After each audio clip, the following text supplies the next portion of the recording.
So just so, Miranda, so you'll know, like I mentioned earlier, I'm sending this to my coach, so I am recording it. So I want you to know, but this won't be used for anything other than for my coach to help me be a better coach. Okay. So I know when we spoke earlier that you were really toying with the idea of whether or not to go to Aruba or not, whether it's better for you to take that trip that you've worked so hard to and you've earned, but you do have the buy-in, or to save that money and do something that adds, with your family as well, but doesn't really celebrate the accomplishment you had. Right. So, so I just want to be clear that what we're going to talk about today is whether to invest, and that's really what you're doing, invest in Aruba, or at this time pass and do something different. Would you agree with that? Yes. So I'm just going to put invest in Aruba on one side of this little chart that I'm using, and I'll show it to you. Okay. Or I'll call it invest in family vacation. How about that? Okay. Was that a good summation? Sure, yeah. And what I'm doing is I've got a little chart like this. And what we're going to do is we're going to think about using boxes. So we're talking about different things that kind of like the pros or the way you see this trip. You'll be able to tell me how important it is by if it's a big box, or if it's more of a medium box, or it's a little tiny box. It's still a pro, but they'll have different kind of sizes because different things will weigh out differently. Okay. So when you think about the trip, what is the first thing that comes to your mind that is in your head about whether to go or not? I guess the first thing is the financial aspect of it. Okay. So the financial aspect, meaning the $1,500 buy-in? Yeah. So that would be an invest in Aruba. Would you say that's a big box, a medium box, or a little box? I think I'm confused just a little bit about the financial part of it. Is that what we're putting in a box? Yeah. Is that a real big player? Like it would take up a big box, or a middle, or a small? It would probably be a big box. Okay. I'm going to give your big boxes a score of 5. Okay. Your middle box is a score of 3, and your little box is a score of 1. Okay. Okay.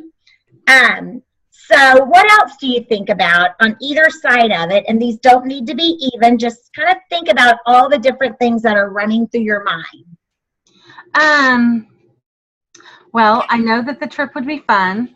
Okay. And obviously, if I had earned it completely, there would be no doubt in my mind. Okay. So I heard the word fun. Yes. So what size box would that fit in?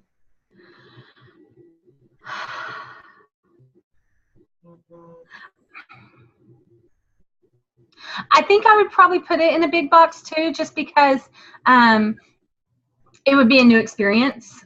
Okay. It'd be something that I hadn't done before. And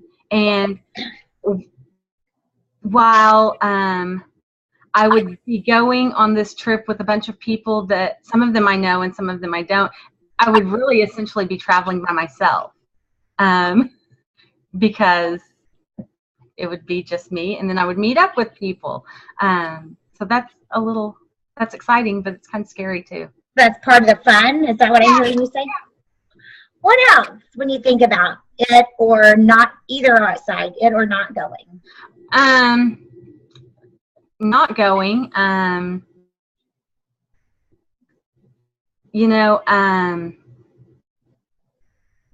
We have a lot going on as far as our lives and things that our finances are being, I guess, put towards. And I don't know how much I want to say given that we're recording this. That's okay. But one is that after, in the fall, I guess, Michael's kids are going to go live with their mom. And Okay. restructuring our budget to include child support is one of those things that I have to take into account. Also, we've been doing some fertility treatments, so those are expensive as well. So there are a lot of financial things that are playing into my decision.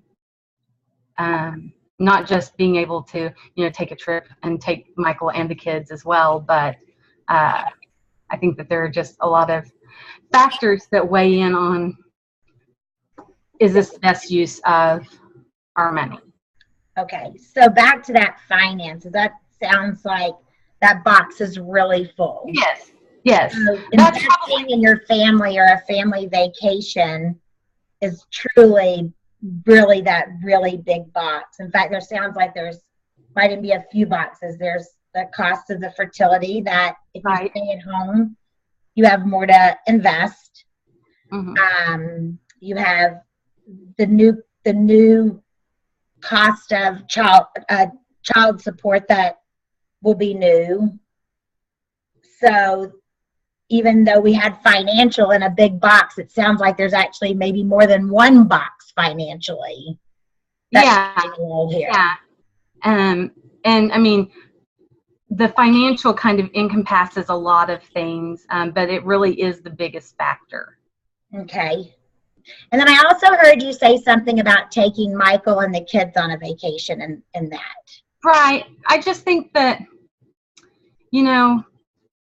I look at the amount of money, and I sometimes think that I would feel guilty about spending all of that on just me, when that could go pretty far for the four of us. Okay. Depending on where we went, obviously. And so I realized that this is an accomplishment that I achieved, and I should celebrate that. But at the same time, I'm not the person that puts myself first a lot. That's not me, hardly at all. And so to do this, I mean, I want to go, but then I also think that I would feel selfish doing it. So that piece of selfishness that you think you feel, that being able to give to the family a vacation instead of yourself, how big a box does that fit in, giving them a vacation?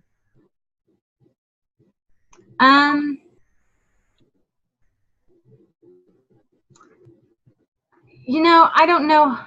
Maybe a medium box, because here's the deal. We're going to take a family vacation. It just may not be anything big. It may just be,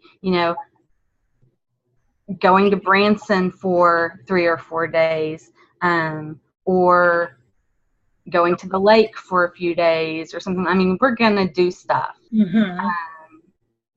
Regardless of what our budget looks like. It's just something that's important to us. So it's going to happen. It's just what kind of trip we'll be able to take. Whether it is just a kind of budget trip, or if we have extra to do extra things. And one other thing I heard you say was, you would like to celebrate your success. However, that's not who you are, first. But where in the size of box, the small, and medium, and large, would that celebrating come in? If how big a role does that play in your decision? I don't know. I would say small. Okay. I don't think that it plays that big of a role, because I'm proud of myself for what I accomplished. It wasn't what I wanted. I mean, it wasn't where I wanted to be, but it was better than last year. Right. And so it was improvement, and I'm excited for what I've achieved, but and I'm proud of myself for it. I just don't know that I need a big celebration, I guess. I mean, they're always nice, but it's not super important. Right, right. Is there anything else that kind of is weighing into your decision? Because I know you said today, I want to talk to Michael and I'll get back to you. But is there anything else? We've talked about the finances, that the big box of the fertility treatment, the child support that's coming up, the medium box of the role of the vacation, having more to do, even though you'll do something anyway. Yeah. And then kind of on the other side, taking the trip would fill a big box of fun and new experience, and a very small box of that celebration. That would be nice. Is there anything else that's weighing in your head? No, I can't think so. Can't think of anything because, back from the very beginning, Michael and I discussed what we would do if one of us earned the trip and the other one didn't. And so we had already had an agreement on what we were going to do about that. So if I decided to go ahead and do the trip, then Michael would be fine with that. Once we figured out, the financial part of it, but so what I'm hearing you say, that's not an issue. So what I'm hearing you say is, it's not that he doesn't want you to. You guys had already decided that if either one of you earned it, even if you earned it on your own, you would take it. So that's not playing into the decision. No, it's not. No, it's not. And when I said that I needed to talk to Michael, it really was about, the financial aspect, because that's a huge thing. I mean, I can't spend $1,500 without telling. Sure. I'm talking to him about it, So that, I mean, that's really where that came into play. Well, so if there's nothing else, so what I want you to see is, so we can take a look at this. So on this side, on the invest in family and vacation, you have fertility with a 5 in a big box, child support with a 5 in a big box, and vacation with a 3 in a medium-sized box. So if you can see here, that adds up to, I don't know if you can see, it's a 5, and a 3, so that adds up to 13. Right. And then over on this side, you have a big box for the fun, that new experience of a 5, and a 1 that is for the celebratory part. So that adds up to a 6, of course. So, you have a 1 through 13 here. Where do you see kind of the center of that? I'm sorry, the center of 1 and 13? Yeah, where do you see the center in that? It doesn't, when someone asks you, where do you see the center? Someone asked me where I saw the center, I would say around 7. Okay. Is that what yeah. Okay, I wasn't sure if that was the kind of answer you were. Yes, absolutely. So you have a 6 here, and then you have a 13 here. So what does that kind of tell you about where you're at and what you're thinking about this opportunity?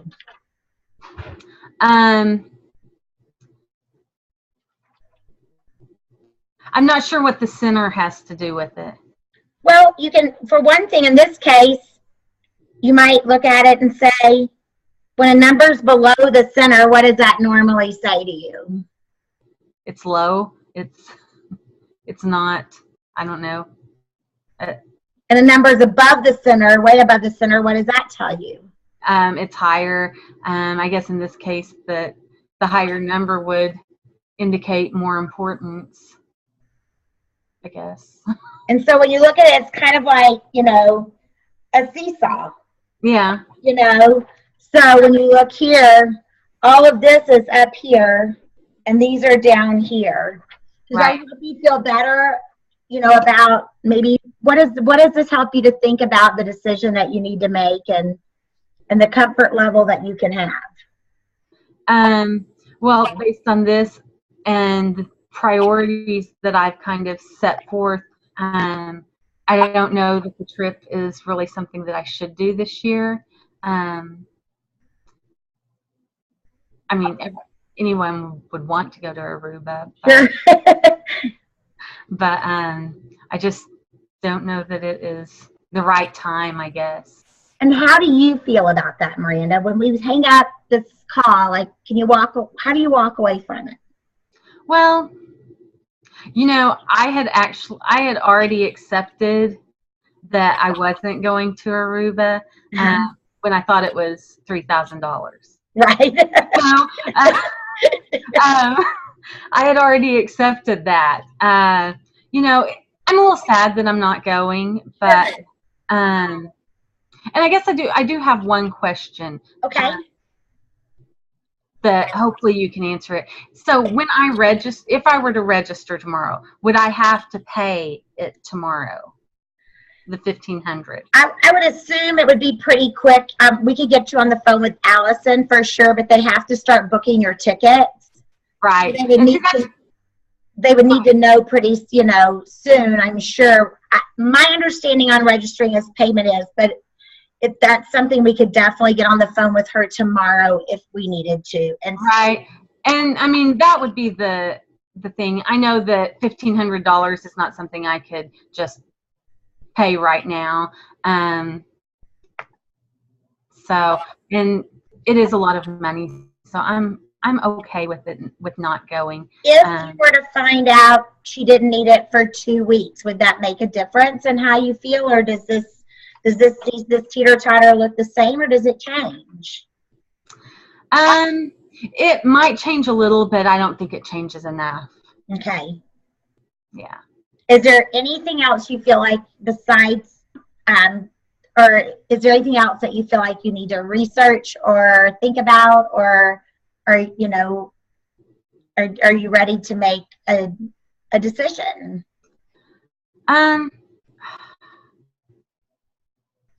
As much as I would like to go, I do think that my decision probably is already made. Like I said, I had come to terms with it when I thought that the price was $3,000, and to learn that it's half that, I started kind of thinking, well, maybe I could do that, but I'm not sure that I could do it in the amount of time that it would need to be done. So right. I'm okay with that. It just, being so close makes me just want to work harder for next time.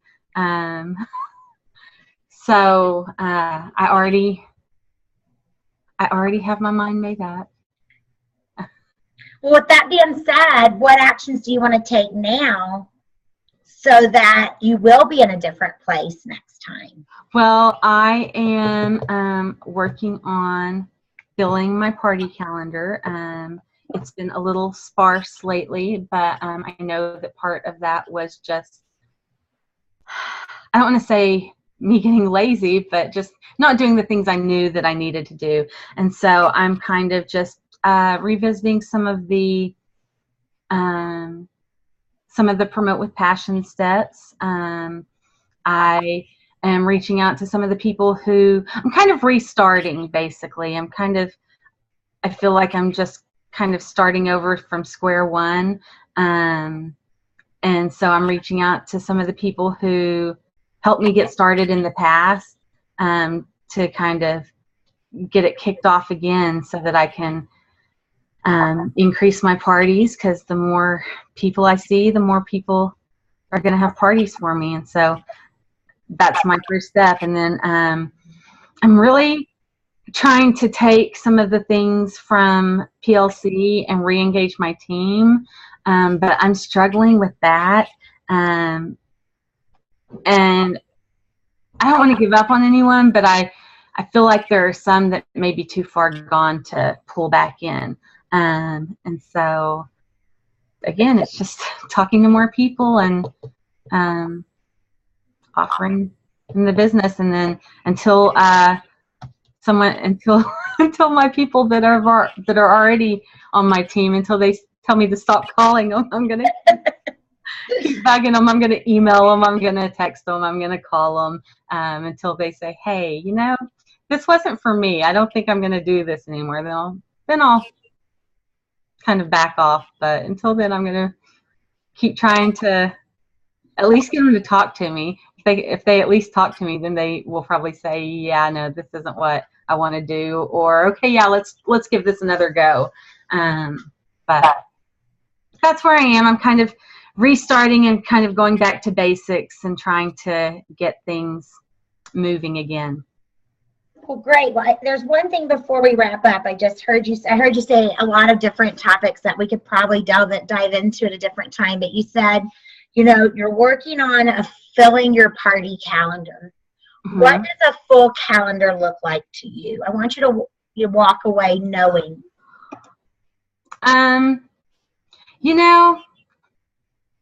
Given that the last few months I've struggled and haven't really had hardly anything, I was kind of at a point where I would just take anything. But in a perfect situation, if I wasn't trying to rebuild it, I would love, I know that you and I have talked about this before, about how I wanted to be able to replace my income. And I know that to do that, I need to have at least 8 to 10 parties a month, and that's what I want. I want to,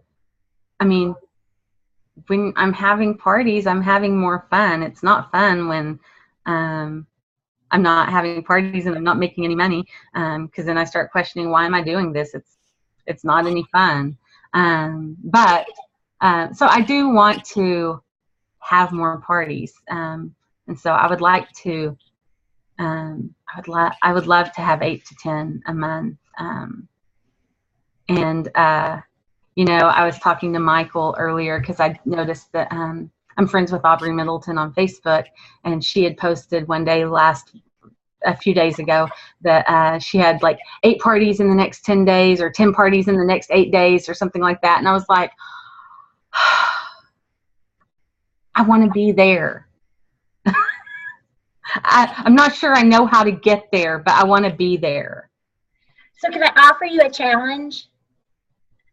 I want to ask you to challenge you to, in the next, say, 24 to 48 hours, to make a list of everything you think you would need to do to get 8 to 10 parties on your calendar.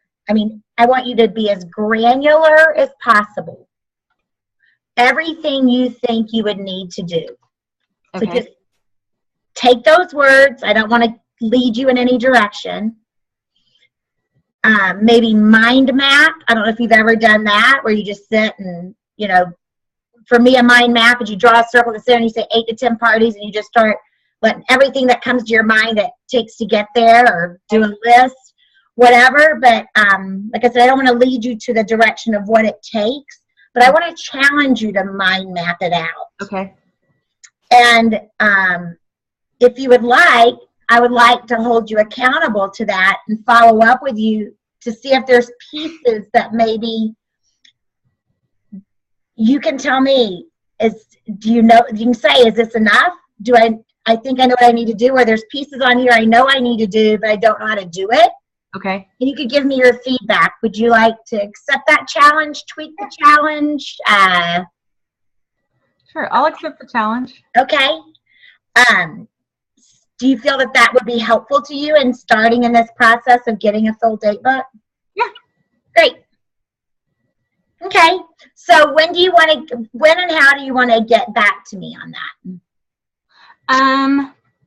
How about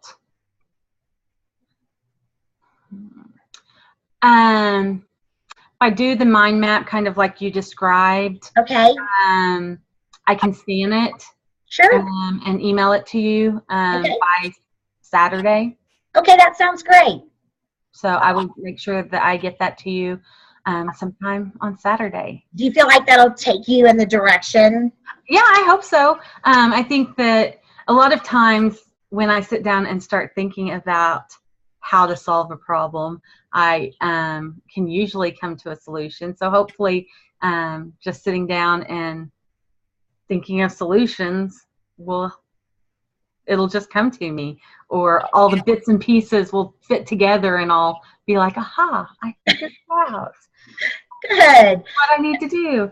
So did the first part of this, Miranda, help you really come to terms with where you are in your decision? Yeah, I think it did. I don't think that I really, I mean, I had all of those things floating around in my brain, but I hadn't really thought about necessarily weighing them out. And once you finally put the visual of the seesaw up there, it made total sense to me that, that 6 or whatever the number was just going to be stuck up there. It was never going to move. It was never going to even out, at least not in the position that they were in. So Good. All right, I'm going to stop the recording. Okay.